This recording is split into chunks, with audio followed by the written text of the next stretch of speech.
Hello, good morning. আজকে ঘুম থেকে উঠেই দেখি আকাশে প্রচণ্ড রোদ উঠেছে। সাথে সাথে ব্রাশ নিয়ে বাইরে চলে এসেছি, কারণ অনেক দিন পর রোদ দেখতে পেয়েছি। তারপর আমি একটু চিনি জল খাচ্ছিলাম, কারণ আমার লেবু জলে একটু অ্যাসিডিটি হয়। তারপর দিদির ফেসবুকের ভিডিওর জন্য একটু শ্যুট করা ছিল, সেটা করে দিলাম। তারপর আমি স্নান করে খেতে চলে গেছি। আমাদের প্রায়ই লেট হয়ে যায়, একটা তো বেজেই যায় খাবার খেতে। আজকে খাবারে ছিল ডাল, ডিমের ঝোল। আমি ডিমের ঝোল ভালো খাই না, এর জন্য শুধু ডিমটা নিয়েছিলাম। তারপর শুয়ে শুয়ে একটু রিলস দেখছিলাম। বিকেলে মা লিলিকে নিয়ে একটু বের হয়েছিল বাইরে উঠোনে, দিয়ে ওকে একটু ধরলাম আমি। মা একটু কাজ করছিল।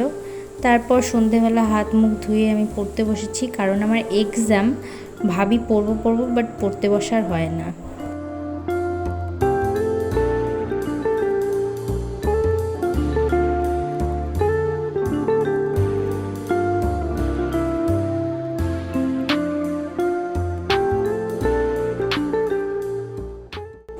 এখন বাজে 2টো, আর এখন আমি বইটা বন্ধ করব, দিয়ে ঘুমাতে যাব, কারণ অনেক লেট হয়ে গেছে।